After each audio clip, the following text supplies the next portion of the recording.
welcome to Idle Game Chat, here for the review of Hellblade, Senua's Sacrifice. It's Adkins here, not Adcock, and I am joined by Mr. Appleyard. How you doing, mate? Good, thank you. Yourself? Yep, always good, on top of the world. Excellent, as always.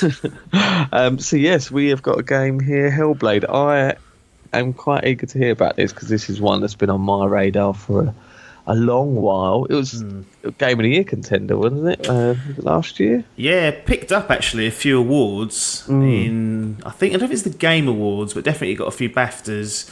Oh, that was right, yeah. And a lot of it was in relation to the performances given by the actors in it and the actresses. So picked up a lot of bits and pieces and narrative-based things. So, best narrative, actually, and it got nominated for at the Game Awards. And then best audio design it won. Best performance also picked up. So, yeah, it's got some good...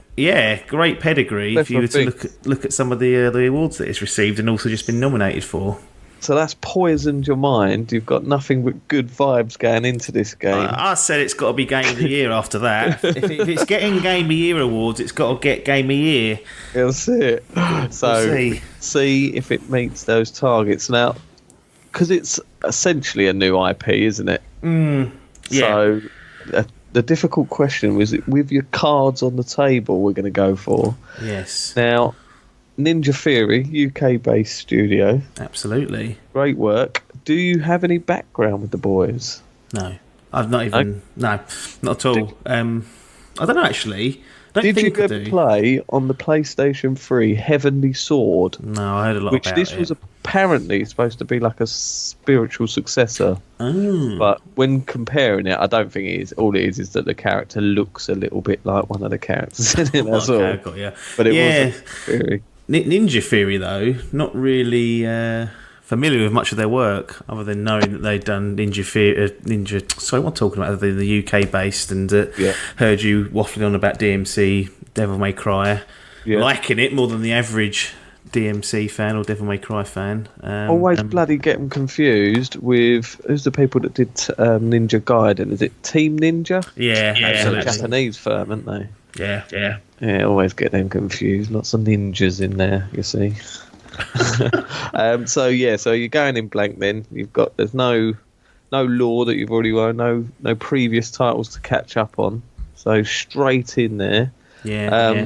What we'll do first is I'll say we'll start with a bit of presentation and performance.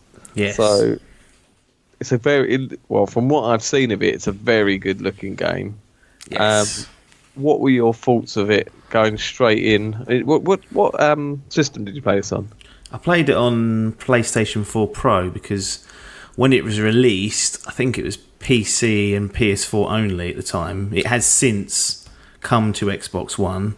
But yeah, I played it on PlayStation 4 Pro, and this is a really good looking game. I mean, the lighting that you see in this game is fantastic. Like the fidelity of the graphics, how the world kind of sometimes warps around you is brilliant. And to think this was made by a team of about 20 people, that's amazing, considering. I mean, there were comparisons for this when it came out being made to Horizon Zero Dawn at the time. Now, I'm not quite sure if it's on that level, because if you look at the scope of Horizon, compared to this, it does a lot more as a game. It's a lot more brighter, but then again, this is a very dark game, so maybe that's for a tonal aspect. But to compare the size of the team, you're probably looking at a few hundred at Horizon. That is true. Yeah, what's our Guerrilla Boys? Yeah. So does this have like an indie feel to it, or does it feel much bigger than an indie game? They stated they wanted it to be an indie AAA game. Wow. And if you paid 60 quid for this, or 50 quid, whatever, the 50 UK pounds, didn't know it was made by 20 people, I don't think you'd question it based on looks. Not based on looks at all. You'd think, that's a game made for the PlayStation 4 in this generation, made by probably a top drawer studio out there. But in fact, it's made by Ninja Theory, which consisted at the time of 20 odd people. It's incredible. Cool. Now have been bought out by Xbox, was it? Is that one of the ones that was seen? Big Phil getting his grubby hands on Ninja Good. Theory. I mean, I can see why after this, and when we delve deeper into the game and the final thoughts, you can see where there's potential for the studio, and hopefully with Microsoft's funding and support, they can go on to create really top titles for Xbox, because they bloody need them as well. Yeah. So it looks fantastic. Does it have like a cinematic feel to it? Yeah, absolutely. It's very dark and very dingy, but there's lots of wind and rain and weather effects. It really is. It does definitely feel like it's a very cinematic game, like you say. It's the art style is based around realism. They get very, very close to it looking, very, very good. Got no complaints. The performance of it was pretty good as well on the PlayStation. Talk to me about them frames. Yeah, that is fine. I think it chugged a little bit, but there is an option to turn the 60 frames mode on, which I don't actually think hits full 60, but is close enough. So you've got the options then. That's well, I think it's only on PlayStation 4 Pro or Xbox One X. But standard consoles, I think you just get 1080p and 30. But if you've got one of the souped up ones, you can put a 60 frames on. It takes a bit off the resolution, but then runs a bit smoother. So it gives people options, I guess, if they've got a preference one way or another there. What's the HUD like? Is it overbearing, or is this minimal so you feel immersed? There is, actually, thinking about it, no HUD. Oh wow! None. I like that. You're just playing the video game or the game. No health bar, no stamina bars, nothing like that. There's the odd thing that kind of pop up, which I'll get onto when it comes to the puzzles, but they're part of like Senua's kind of mindset at that time. Like she sees certain things, so that sort of uses a HUD element, but it's integrated into the actual game so that you don't think of it that way. But generally, no HUD, no nothing to worry about in that sense. It's just you sitting there playing the game, which is refreshing in today's age. Oh, that's beautiful. So people know it looks good. They know it runs great. Let's get into the meat and potatoes. Yeah. Give a rundown of what is this game? What it's about?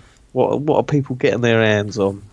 Well, Hellblade: Senua's Sacrifice is apparently a dark fantasy action adventure game, and as we said, it's developed by Ninja Theory. The reason I say apparently is not because I don't believe Ninja Theory developed it. I know they did. It's more to do with like the genre that Wikipedia gave it when I looked this up. As like a description. It is really hard to give this game kind of a defined genre. But I would say the one key thing missing to that description that I just read out is the word psychological horror. Right. This is very disturbing and unsettling. Yeah. And I was not prepared for that whatsoever. I thought I was walking into like a puzzle-based, action combat-y game, and it at times is terrifying. I was not prepared for that at all. I was surprised. So that's Logan out then.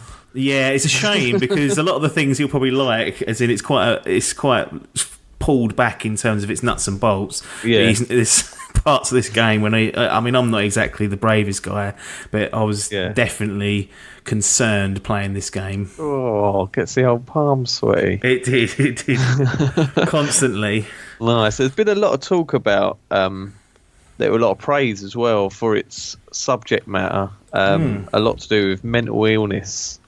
And is that a big role in this game?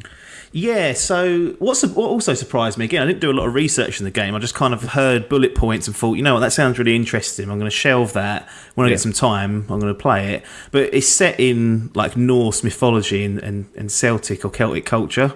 Right. So we've just played through God of War this year. There's all these throwbacks to, all the gods that we just, have just played through for 35 hours. Odin, all that lot. They're all there in part of the lore. So that was quite nice because I thought, actually, I'm quite familiar with what's going on here because I've just played through God of War. So it's quite nice timing in that sense. You take control of Senua, and that's a warrior from her tribe, but she's very, very troubled. She suffers from psychosis, but has been kind of made to believe or been told that this condition obviously back in those days, you don't diagnose it as a mental illness, is actually some form of like curse or darkness that lives within her. So she's kind of ostracised from her family and whatnot. So not a happy home life. But her quest is actually quite straightforward. Like when you start the game, she is out there and she wants to save the dead soul of her lover. So her lover has died recently and she wants to free his soul, otherwise he's going to end up living in hell, in Helheim, as you probably remember. I remember the old boy. That's it. This time it's a goddess called Hela who's running that show. Isn't that in going back to Marvel's Thor Ragnarok, wasn't that his sister? It might have been, actually. Yeah, rings a bell. We might have that wrong. We like getting things wrong. Yeah. Let us know in the comments. We love a good correction. Yeah. But yeah, so during that journey, you kind of experience the darker side of Senua's condition. Right. You uncover more of her past, and it really is an excellent story. Sometimes it's a little bit hard to follow. Like, you have to be really switched on and listening to what's being said. You can't sort of wander. Because you'll be back and thinking, actually, what did they just say there? But it's very, very well acted, which is probably one of the reasons why it's picking up awards in that area. Yep. It's dark, it's disturbing, it's very unsettling, and it's one that will stick with you over time, the story. So really impressed from a narrative point of view. Oh, excellent. That's a good segue into what I want to talk about next, and that's how, like, the mission structure. What is it? Is it a very linear game, or does it have open world elements? Are you clearing down shit? What are we doing here? Yeah, so no clearing down shit, no map, nothing like that. No map. No experience points, no upgrades. Right, so there's no sort of RPG elements to this then? Nope, stripped away. You've got Senua is who she is, and the only way you'll get better is by getting better at the game. Right. So you've got the narrative to walk you through, and like you said, yeah, it's a linear game really. The environments are quite big in some areas, and often through the puzzle areas you've got quite a wide open area to explore to try and figure out what the puzzle is. And then there's also a bit of combat in there, but yeah, linear, no open world, no clear down jobbies to be done. Very easy platinum if you're sniffing after one of those, because really? Cool. it's just a case of knowing where the collectible items are. They're not collectibles; they're like rune stones that you activate, and it gives you a bit of lore about the Norse mythology. So they're actually quite interesting. Annoyingly, I miss probably about 5 of them throughout it. So I didn't get the platinum, but for those trophy hunting, it's a nice easy one, and you'll get a great story out of it. Cool. Definitely going to stick that in my basket, ready for later. So we've got the structure now. I've heard a few criticisms about the way it controls. Can you just give us a brief way of the mechanics of it, and how Senua was controlled, how it works, and did you get on with the control system? Yeah, I got on well with the controls. I mean, she's not the most agile of warriors out there. Yeah. Can't dive roll and things like that. It's a much slower pace than what probably people are used to, really. Combat feels good, but it's not the sort of thing that you can kind of switch on and off. Like you will be put in a combat state when an enemy comes. So immediately the way that Senua controls changes. So she's a lot more slower.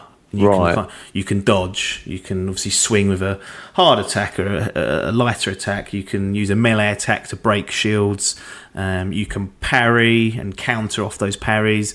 And over time, you can build up something called focus, which basically allows you to slow time. So if you get in a bit of a state, you can use that to get out of some jams.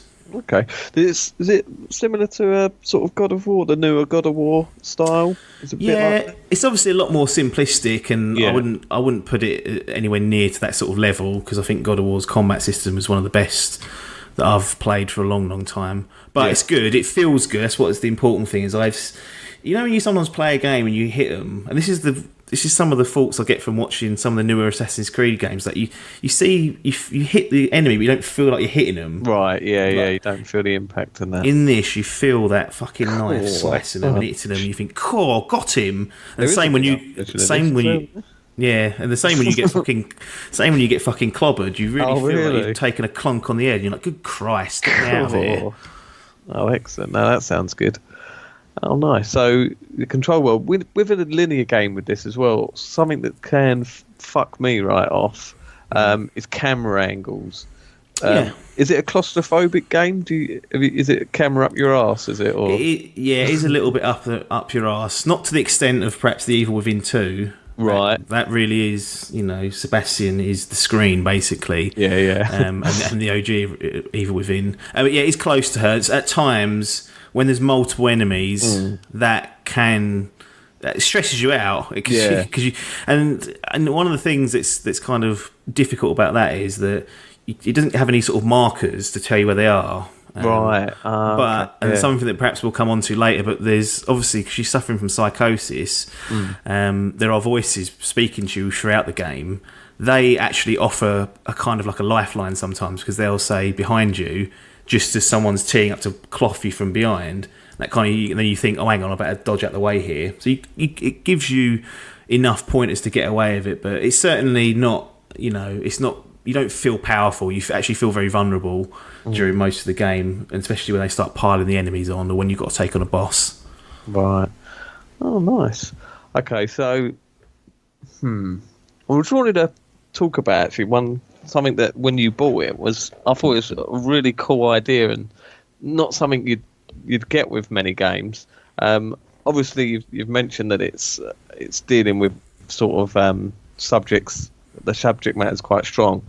When you bought this game, you also donated to a charity part of your. That's it. Your fee. That was quite cool. So what was it again? What happened? Yeah, so when I bought this game, I think it was earlier this year, Ninja Theory were doing. Basically, they said, if you buy Hellblade in the next couple of days, we're going to donate the sales of the game during that time to various mental health charities, which is a pretty amazing thing to do when we're we're playing an industry where it's constantly money grabbing and penny picking. So bravo to Ninja Theory. I think they also donated the proceeds of the first week of the Xbox sales to other charities as well. So when that launched earlier this year, they donated that first week's sales to them, because what essentially it transpired is the game done a lot better than they were anticipating. Right. And rather than just keep the money and profit off it, they wanted to give something back. Yeah. So that was really good. I was impressed when they did that. And that's the reason why I actually got it on that day, because I thought, you know what, you don't see things like this. Yeah. I was going to pick it up at some point anyway.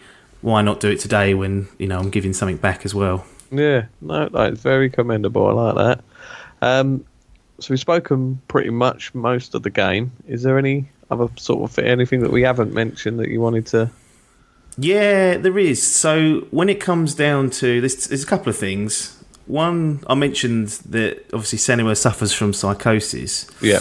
And to simulate that, there are voices that are speaking to you throughout the game, or to her throughout the game.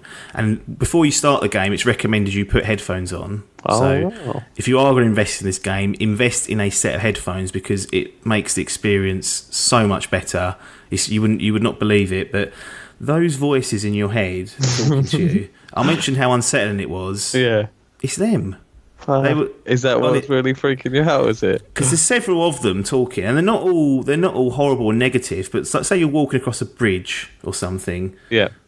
There's a few going, she's gonna fall, she's gonna fall, she's gonna fall, she's gonna fall, she's gonna fall. No, she's not gonna. And you're like, fucking hell, just let me get on with this fucking bridge. And like I said, they use it in the game as well. So. In the combat, they kind of give you pointers, but it's really well done. Like the audio design of this game, it won a few awards for that. It's probably one of the best I've played, especially with those headphones on. Yeah. And I think that was the target they wanted to do. They wanted to kind of simulate what it's like to experience this mental illness. Yeah. Obviously, I don't know whether that's not obviously, but I don't know whether that's accurate or not. But it felt it certainly wasn't very comforting at all. So. They actually, there's a lot, you can look it up on the internet. They've got lots of videos up, but they actually seeked help from professionals that try and treat this to help them shape that. So that is something definitely to call out.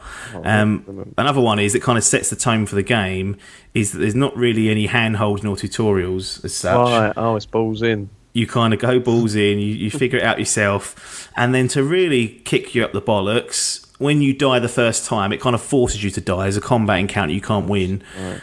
It then comes up and says, if you fail too many times, there's like this black rot on Senua's hand growing. That's Right. that's like the darkness within her. And every time you die, it goes further up her arm. If that reaches her head, it's a permadeath.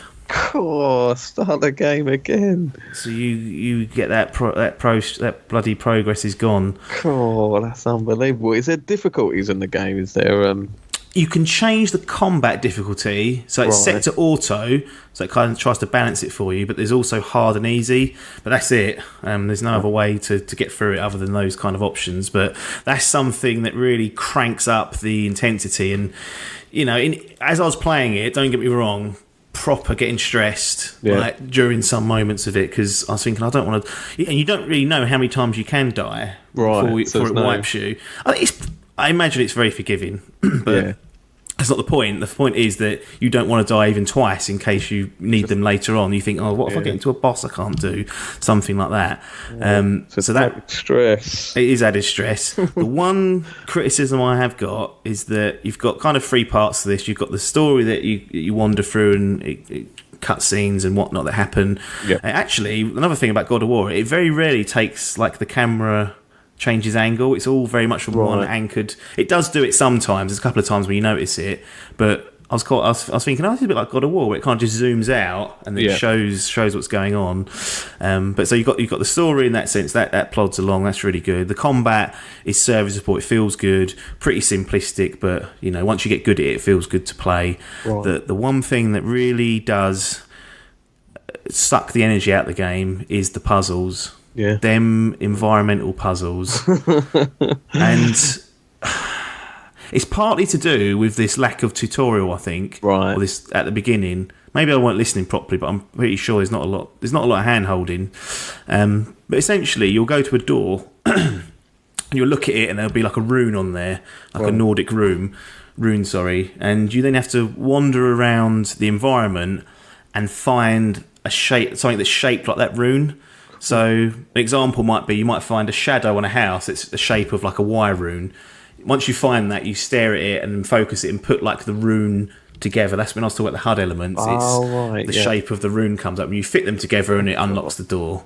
Now there's usually one or two more of these in each door. And you do get sort of a guide, like if you're in the right area, small versions of the rune will pop up in the world. Kind of like scattering, and the voices start getting a little bit more chatty, or they start going, "What are you doing? You don't know what you're doing. You shit." All that stuff like that, and you think, "Fuck off." Oh no!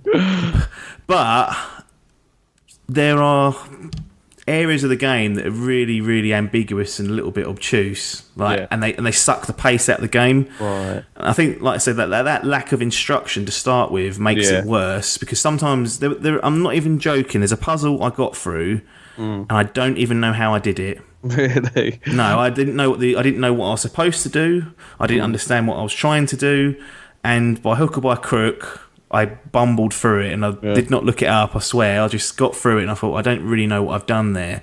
So these long, drawn-out moments really kill the pace of the game. If you can get through them quick, then it's okay. But I struggled with some of them, and we're talking like 10, 15 minutes in the same area, just trying to get through a puzzle. And you know what you get like when you can't get something. You get really frustrated. And that was...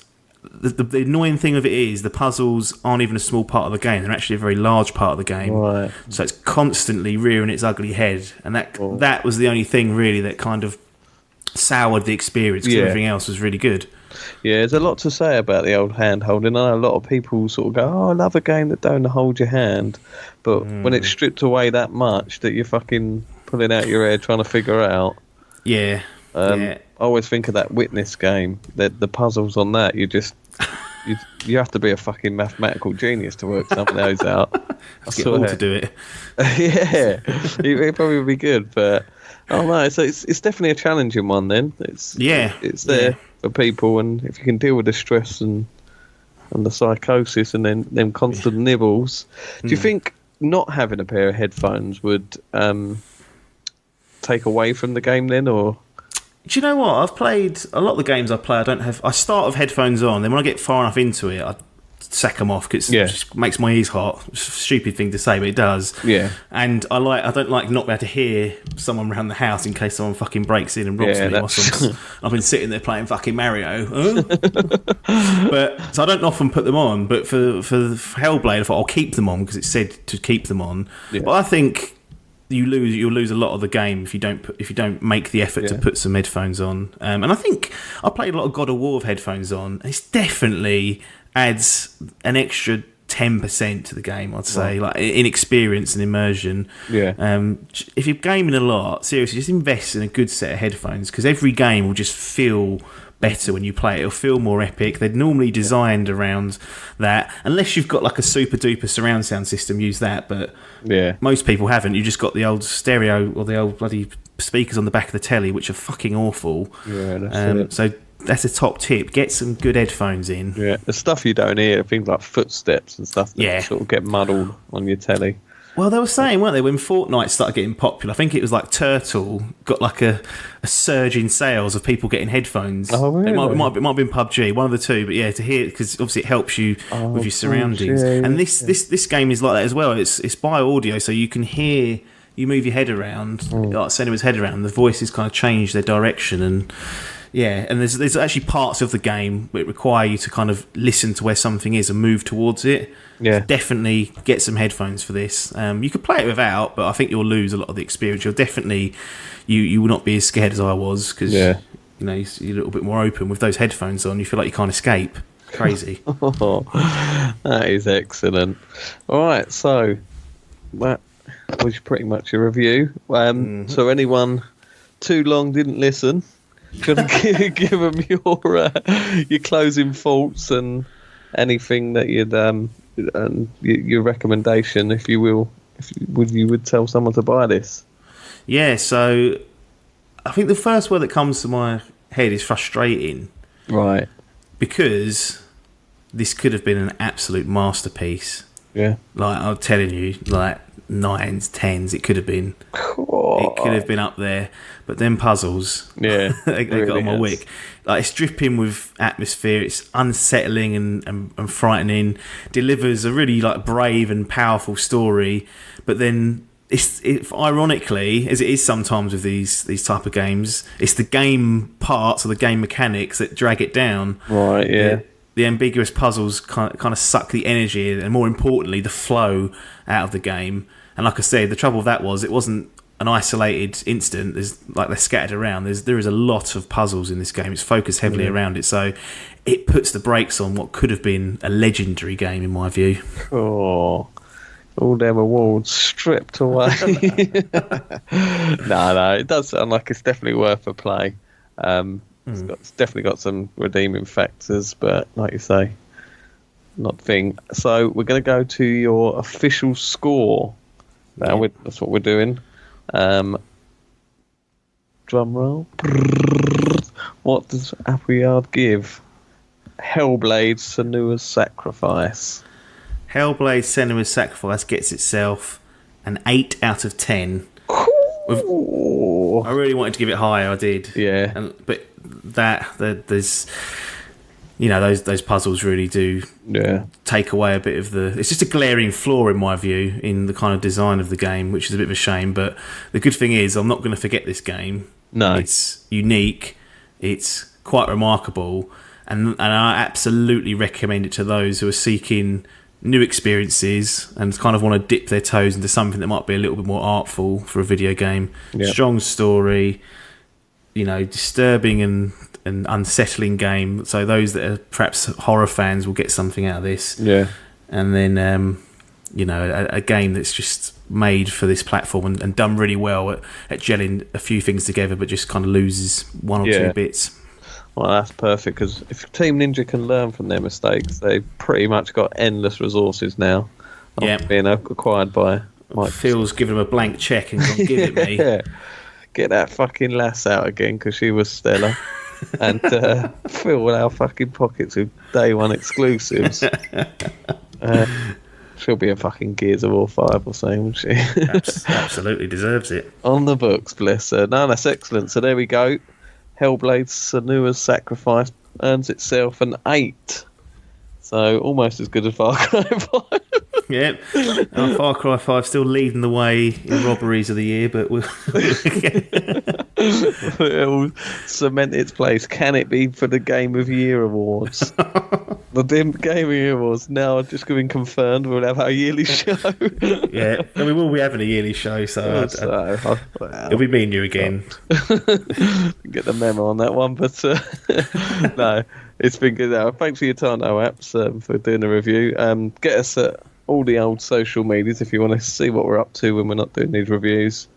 Yeah, all videos, YouTube channel, Facebooks, the Twitters, all that jazz at Dimp Digital. Yeah. And everyone, thanks for listening. Thanks for your time, and ta-da.